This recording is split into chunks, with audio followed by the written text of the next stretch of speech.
Bonsoir à tous, bienvenue, nous sommes le jeudi 6 juillet. À la une aujourd'hui, le décès de Joaquín Navarro Valls, une figure importante au Vatican.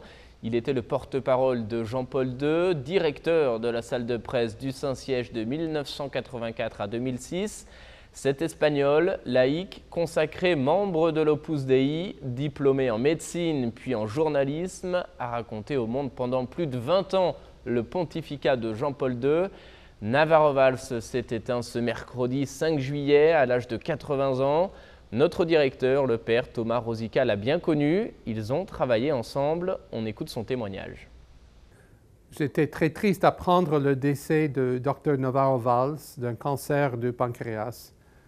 C'était un grand, c'était vraiment un expert de communication, un homme de foi, un grand gentilhomme espagnol.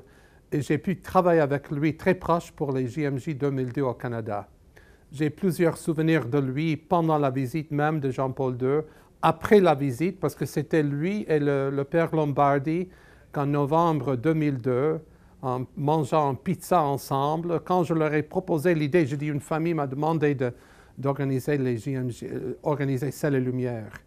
Et puis les deux, Père Lombardi et Dr Navarro Valls, m'ont beaucoup encouragé en disant « Ce que tu as fait pour les JMJ, ça va continuer et tu auras le soutien du Saint-Siège pour ce projet. » J'ai un autre moment très touchant. C'était pendant les derniers jours, les dernières heures de Jean-Paul II. J'étais en communication avec Navarro et le jour même de la mort de Jean-Paul II, le 2 avril 2005, j'ai parlé avec Navarro le matin parce qu'il m'avait dit « Probablement, il va partir ce soir. » Et quelques heures avant la mort, le décès de Jean-Paul II, j'ai envoyé un message à Navarro en disant « Si tu es à côté du Saint-Père aujourd'hui, dans son lit de mort, simplement dire que tout le Canada prie pour lui et touche son lit de ma part. » Et vers 4 heures de l'après-midi, Navarro m'envoie un message, j'ai toujours le message écrit en disant « J'étais dans la chambre de Jean-Paul II cet après-midi.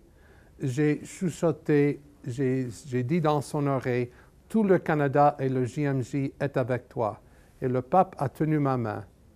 Je garde ce message, parce que c'était notre porte-parole aussi auprès d'un saint. Maintenant que Navarro est rentré à la maison du Père, qu'il soit ensemble avec Jean-Paul II, qui l'a tellement bien servi, et que tous les deux intercèdent pour nous. Merci beaucoup, Joaquín, pour tout le travail que tu as fait pour l'Église. On poursuit à présent notre pèlerinage en Terre Sainte. Nous étions hier à Nazareth. Nous partons aujourd'hui sur les rives du Jourdain, ce fleuve où Jésus a été baptisé par Jean-Baptiste à la frontière avec la Jordanie. C'est là-bas que l'archevêque de Montréal et d'autres pèlerins ont renouvelé les promesses de leur baptême. Monseigneur Christian Lépine revient donc pour nous sur le sens du baptême. C'est une réflexion recueillie sur place par notre envoyé spécial Bruno Olivier. Nous sommes sur la rive du Jourdain, à 40 degrés centigrades, et nous venons de renouveler avec tout le groupe ensemble de pèlerins, de nous renouveler nos promesses baptismales.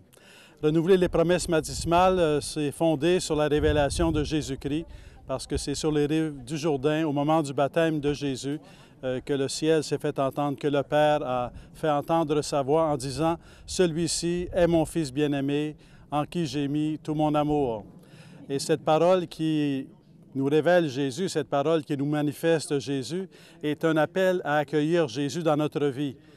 L'eau est présente au moment du baptême. L'eau représente toujours à la fois deux significations, une signification de purification, une signification de source de vie, purification de nos péchés, source de vie parce que Dieu veut nous donner sa vie.